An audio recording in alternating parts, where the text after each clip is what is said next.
लहरों से डरकर नौका पार नहीं होती है, लहरों से डरकर नौका पार नहीं होती है, कोशिश करने वालों की कभी हार नहीं होती है।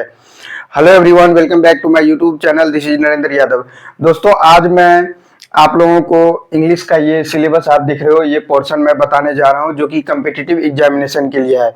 इसमें कम्पिटिटिव एग्जामिनेशन में जितने भी एग्जामिनेशन होता है, जैसे एसएससी का एग्जामिनेशन हो गया, बैंक का हो गया और डिफेंस का हो गया, दिल्ली पुलिस का हो गया, दिल्ली पुलिस का हो गया, बहुत सारे जितना भी एग्जाम होता है कॉम्पिटिटिव एग्जाम्स, उसमें इंग्लिश भी पूछा जाता है, जैसे कि आप लोगों को पता है। तो इंग्लिश का जो ये सिलेबस है, बेसिकली ये मेन सिलेबस है, मेन चीजें हैं जो हमें पढ़ना होता है इंग्लिश के लिए, इंग्लिश को स्ट्रॉन्ग करने के लिए, इंग्लिश को मजबूत करने के लिए। तो मैं आप लोगों को ये इंग्लिश का जितना भी सिलेबस है, जितना भी टॉपिक है, चैप्टर वाइज मैं आप लोगों को स्टेप बाय स्टेप पढ़ाऊंगा और सारे वीडियो फ्री ऑफ कॉस्ट रहेगा और अपने यूट्यूब चैनल पे मैं डालूंगा, तो आप लोग वहां से देख सकते हैं और तैयारी कर सकते हैं। और मैं पहले स्पोकन इंग्लिश पढ़ाता था, स्पोकन इंग्लिश मतलब इंग्लिश बोलना सिखाता था, लेकिन लेकिन अब मैंने लेकिन अब मैंने डिसाइड किया कि कम्पिटिटिव एग्जामिनेशन के लिए आप लोगों को तैयार कराऊंगा, प्रिपरेशन कराऊंगा। तो आइए शुरू करते हैं इस वीडियो को। तो देखिए, ये जो हमारा चैप्टर है ये बहुत ही इंपॉर्टेंट है। सबसे पहले मैं आप लोगों को पढ़ाऊंगा वर्ब में बेसिक लेवल और एडवांस लेवल, ये दोनों।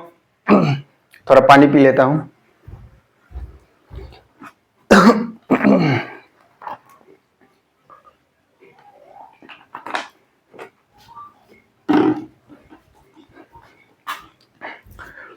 तो दोस्तों, वर्ब में मैं आप लोगों को बेसिक लेवल और एडवांस लेवल दोनों पढ़ाऊंगा। ये दो टाइप का होता है। एक तो बेसिक वर्ब होता है जिसमें बेसिक चीजें अपने लोगों को पढ़ना होगा, और उसके बाद फिर मैं एडवांस भी पढ़ाऊंगा। और इसका जो क्वेश्चन मैं आप लोगों को कराऊंगा जो कम्पिटिटिव एग्जामिनेशन में एसएससी, बैंकिंग, डिफेंस और ये सब एग्जाम में जो पूछा जाता है, ये दोनों का मैं एक साथ ही क्वेश्चन कराऊंगा। ये बेसिक और एडवांस का जो कंसेप्ट है वो एक साथ मैं आप लोगों को पढ़ा दूंगा। 2-3 वीडियो होगा, उसमें कवर करा के फिर अगले वीडियो में मैं आप लोगों को क्वेश्चन का प्रैक्टिस कराऊंगा। और क्वेश्चन का जो मैं आप लोगों को प्रैक्टिस करवाऊंगा, तो वो स्टेप बाय स्टेप मैं आप लोगों को हर चीज बताऊंगा, एक एक चीज बताऊंगा। आप लोग चाहे कमजोर स्टूडेंट हो, चाहे बहुत ही स्ट्रांग, बहुत ही इंटेलिजेंट स्टूडेंट हो, हर किसी के लिए वो बहुत ही वैल्यूएबल रहेगा, बहुत ही इंपॉर्टेंट रहेगा। मेरा मकसद यही है कि कमजोर से कमजोर बच्चा जिसको इंग्लिश में डर लगता है, इंग्लिश में कुछ नहीं आता, उसको भी मैं सिखाऊंगा और बेहतरीन तरीके से सिखाऊंगा। ओके, सो ये कराऊंगा। और उसके बाद फिर ये दोनों मतलब आप समझ लो, एक साथ समझ लो। और उसके बाद verb as a noun and gerund.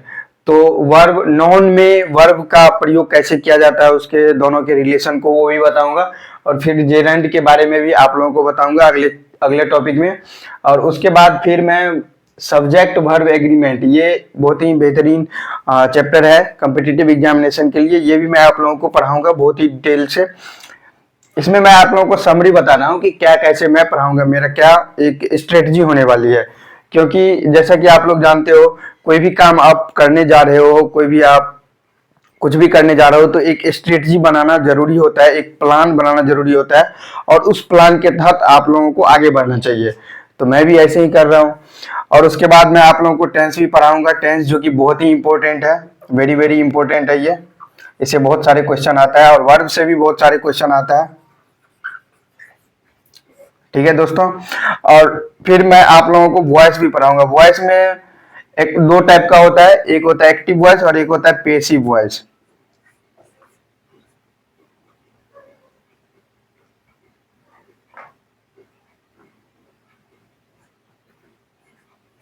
Active voice comma passive voice.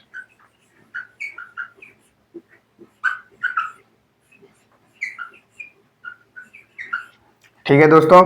तो वॉइस में एक्टिव वॉइस और पैसिव वॉइस कैसे उसको पहचानते हैं, एक्टिव वॉइस क्या होता है, कैसे एक्टिव वॉइस में रहेगा कोई भी सेंटेंसेज, तो उसको हम पैसिव वॉइस में कैसे कन्वर्ट करेंगे।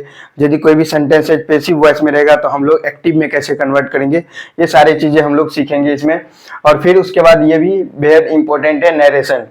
सो नरेशन भी हम लोग पढ़ेंगे। ये नरेशन और वॉइस बहुत सारे बच्चे इसमें डरते रहते हैं, उसको ज़्यादा टफ लगते रहता है, तो मैं इसको आसान भाषा में बहुत ही बेसिक लेवल से आप लोगों को पढ़ाऊंगा ताकि बच्चे बच्चे भी समझ सकते हैं, और धीरे धीरे उसको टफ मतलब टफ लेवल तक पढ़ाऊंगा सारे कुछ को।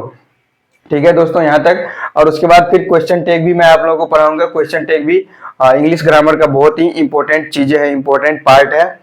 और उसके बाद कंडीशनल सेंटेंसेज, ये कम्पिटिटिव एग्जामिनेशन का, यदि आप कोई भी एग्जामिनेशन का तैयारी कर रहे हो तो कंडीशनल सेंटेंसेज ये पढ़ना इंपॉर्टेंट हो जाता है, इससे भी क्वेश्चन बहुत सारे देखने को मिलता है एग्जाम में। और उसके बाद इन्फिनेटिव, इन्फिनेटिव भी बहुत ही इंपॉर्टेंट चैप्टर है, ये भी मैं आप लोगों को पढ़ाऊंगा। फिर पार्टिसिपल, इसके बारे में भी आप लोगों को पढ़ाऊंगा। और इन्वर्जन, सेंटेंस में कैसे क्या इन्वर्जन होता है, क्या डिटेल से इसके बारे में भी हम लोग पढ़ेंगे। ओके।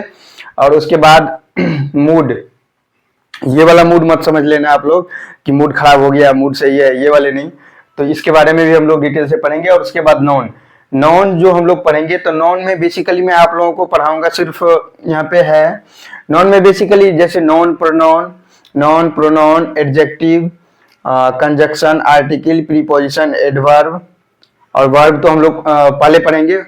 तो बेसिकली ये जो जितने भी है non pronoun, adjective, verb, adverb, preposition, conjunction, interjection, interjection इसमें तो नहीं लिखा हुआ है, इंटरजेक्शन इसमें नहीं लिखा हुआ है, नहीं लिखा हुआ है, लेकिन हम लोग वो भी पढ़ेंगे।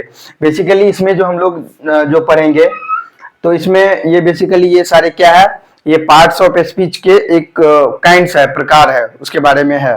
तो हम लोग बेसिकली कुल मिला के यहाँ पे हम लोग पार्ट्स ऑफ स्पीच पढ़ेंगे। क्या पढ़ेंगे? Parts of speech.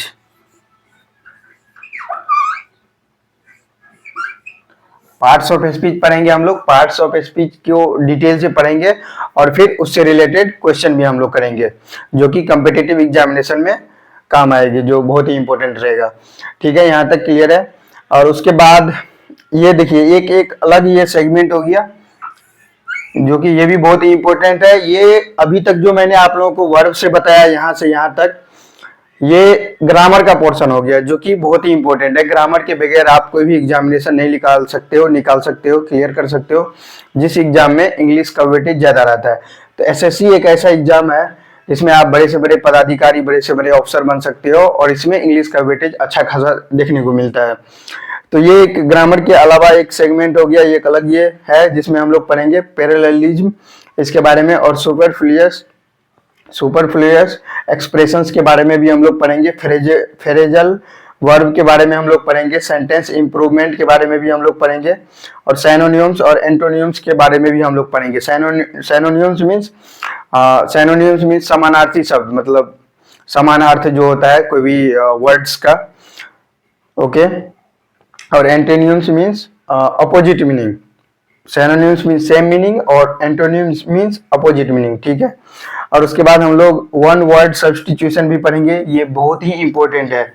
इसमें आप लोगों को मैं ट्रिक्स सिखाऊंगा, बहुत सारे ट्रिक्स सिखाऊंगा, ट्रिक्स के साथ कैसे आप लोग याद कर सकते हो बड़े बड़े वर्ड्स को, बड़े बड़े कम्प्लेक्स वोकेबलरी को, बड़े बड़े कम्प्लेक्स वन वर्ड सब्स्टिट्यूशन को, सारे मतलब कम से कम 2-3 ट्रिक मैं सिखाऊंगा, बहुत ही जानदार, बहुत ही शानदार तरीके से। आप लोगों को बहुत ही मजा आएगा पढ़ने में। और उसके बाद आइडियम्स एंड फ्रेज, इसमें भी मैं आप लोगों को ट्रिक के माध्यम से सिखाऊंगा, और जो ट्रिक मैं आप लोगों को बताऊंगा वो एक थोड़ा देसी अंदाज में रहेगा और रियल लाइफ पे बेस्ड रहेगा, ताकि आप लोग उस ट्रिक को रिलेट कर पाओ अपने खुद के लाइफ से, खुद के डे टू डे लाइफ से, जिंदगी से, लाइफ स्टाइल से। और spelling error means just like यहाँ पे प्रोनाउन लिखा हुआ है, एक छोटा सा एग्जांपल दे रहा हूँ। तो प्रोनाउन में यहाँ पे कोई लेटर को हेरफेर कर देगा, अदला बदली कर देगा, इधर उधर कर देगा, और उसको आपको बोलेगा कि करेक्ट उसको लिखना है। तो स्पेलिंग एरर वही होता है, एरर को ढूंढना है स्पेलिंग में। और फिर वोकेब में हम लोग बहुत सारे वोकेब पढ़ेंगे जो कि एग्जामिनेशन में आता है। आलतू फालतू वोकेब्स नहीं पढ़ेंगे हम लोग, जो ऐसे वोकेब पढ़ेंगे, वोकेबलरी पढ़ेंगे जो कि एग्जाम में आता है, और उससे इसको भी मैं आप लोगों को वोकेब को याद कैसे किया जाता है वो भी आप लोगों को ट्रिक सारे कुछ बताऊंगा। यहाँ तक क्लियर है दोस्तों? तो मैं आशा करता हूँ कि आप लोग मुझे ढेर सारा प्यार दीजिएगा और मुझे मेरे वीडियो को देखिएगा और आप लोग मुझे मोटिवेट कीजिएगा, ताकि आप लोग जैसे ही रिएक्शन दीजिएगा, वीडियो पे फीडबैक दीजिएगा, कमेंट कीजिएगा, तो इससे मुझे मोटिवेशन मिलता है और इससे मैं आप लोगों को बेहतर से बेहतर कंटेंट देने का कोशिश करूंगा। और बेसिकली मैं जो आप लोगों को पढ़ाता हूँ ये कोई उतना भी आसान काम नहीं है। इसके पीछे बहुत सारे मेहनत लगता है। इसके पीछे कैमरा सेटअप, बोर्ड पे पढ़ाना, अकेले बोलना, आप लोगों को समझाना, और फिर पढ़ाने से पहले भी खुद पढ़ना, खुद अच्छे से पढ़ना, ताकि कोई भी एरर नहीं हो पाए, कोई भी गलती नहीं हो पाए। एज ए टीचर ये मेरा रिस्पॉन्सिबिलिटी है कि आप लोगों को मैं जो भी पढ़ाऊँ, जो भी कंटेंट दूँ, वो कंप्लीटली सेफ हो, कंप्लीटली एरर फ्री हो, उसमें कोई भी किसी भी तरीके के एरर नहीं हो। फिर भी बाय चांस कोई भी ह्यूमन एरर हो सकता है, जैसे मैं पढ़ा रहा हूँ तो मैं ह्यूमन हूँ, मैं रोबोट नहीं हूँ, तो ह्यूमन एरर हो सकता है, तो उसको आप लोग माफ कर दीजिएगा, माफ कर सकते हैं। और आप लोगों को यदि अच्छा लगे वीडियो तो आप लोग मेरे यूट्यूब चैनल पे कंसिस्टेंसी के साथ बने रहिएगा और वीडियो को देखिएगा। आप लोगों को जरूर फायदे मिले, बेनिफिट्स मिलेगा। और thanks for watching this video. आप लोग अपना कमेंट सेक्शन में फीडबैक जरूर दीजिएगा। और thanks for watching this video and wish you all the best. Take care and be happy.